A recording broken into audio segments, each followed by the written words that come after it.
what I saw shook me to the core.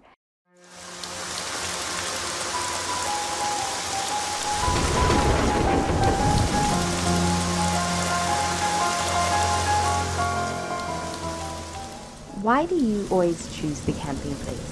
Why can't we also be included in this decision? Sarah asked while putting her bags and her tent in the back of the trunk. Because I am the most experienced. When I choose a camping place, I take into account multiple factors: the weather and the height, how professional our equipment is, how populated is the area, is there a forest nearby, and so on. All of these must be considered, said Andrew. He was definitely the most experienced indeed. He had been camping with his father since he was 4 years old and had learned a lot from his dad. Meanwhile, we went only a few times in our lives, and that is since we met him. We were 5 people. Andrew, who was also driving, Sarah, Alicia, Edward, and me. I am Sandra. We packed everything and left. It was a 2-hour drive. Andrew also said that there was a trail nearby if we wanted to go the next day. We arrived a little bit later than expected because we stopped for gas and snacks. Once we got there, it didn't matter because the view was absolutely breathtaking, and so was the scent of the trees. We parked the car right where we were to set up our tent. It was a large meadow. Right in front of us, there was a forest, and on the left it was the mountain, and the trail Andrew told us about.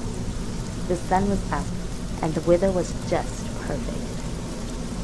We started unpacking our gear and sat in our portable chairs to rest a moment before we completed setting up. We noticed a camper in our sights, but it wasn't unusual to see another camper since this was a camping site. But I thought I was the only one to notice this until Alicia asked me, "Hey, do you see that camper over there?" "Yes, he's freaking me out. He's been staring in our direction for at least 10 minutes. Should we go ask him what he wants?" I asked. "No, leave him alone.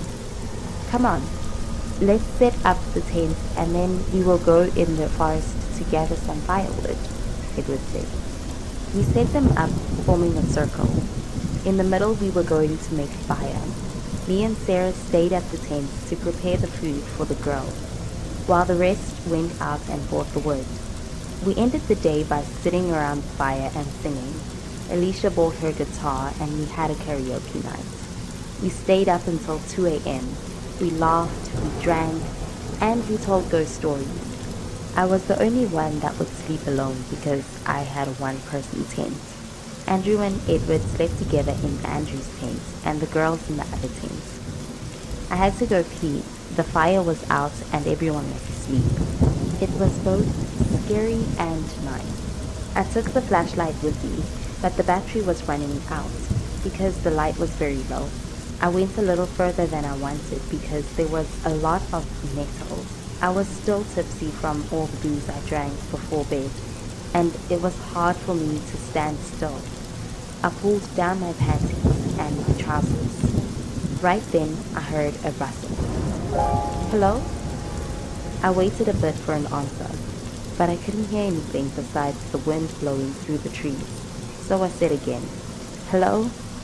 Guys, this is not funny." Still, no answer.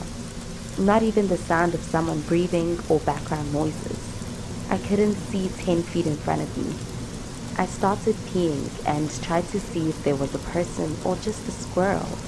But as soon as I turned around, I saw a black shadow out of the corner of my eye. I stopped. I could swear that I had seen something. Panicking, I bent down and picked up the flashlight, but saw nothing. I heard another rustle, but this time closer to me. My heart froze. 100 scenarios were going through my mind, all ending badly for me. I crouched down on the spot. Tears started to form in my eyes. I felt that something was wrong. In a moment of fury and courage, I took a few steps towards the place I had heard the rustle from.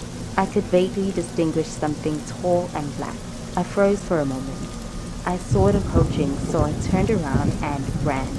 I could feel the cold air on my face. I ran as fast as I could and screaming, "Help!"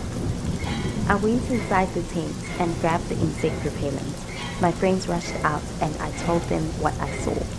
Andrew and Edward poked around the campsite for a while but didn't see anything or anyone. I decided to try to go back to sleep. Right when I was getting into the sleeping bag, I hear something right outside. I unzipped the zipper and what I saw shook me to the core. A tall man dressed all in black and with a hood was sitting right outside. It was the camper who was staring at us the previous day. A sharp scream came out of my mouth. "Sandra, are you okay? What's going on?" asked my friends while they were getting out of their tents. "Hey, who are you? And what are you doing around our tent?" Sarah asked of the man. The strange man took a step back and said, "I'm sorry, I didn't mean to scare you. I was only checking on you because I saw someone lurking around before and I wanted to make sure you're okay." Andrew was skeptical, as we all were. "You're the camper from over there, right?" He pointed in the direction of the creepy camper. "Yes, I am over there. There's no one else here for miles," Andrew said. Edward interjected. "Come on, let's just get some sleep." He diffused the situation. The stranger walked away. "Come on, do you want to sleep with me and Alicia?" asked Sarah. "No, it's okay. I'll just sleep in the trunk. Is that okay?" I looked at Andrew. "Of course," he said. "Let me get the keys." Everyone went back to sleep, but I couldn't sleep. I stared out the window until the sun came up.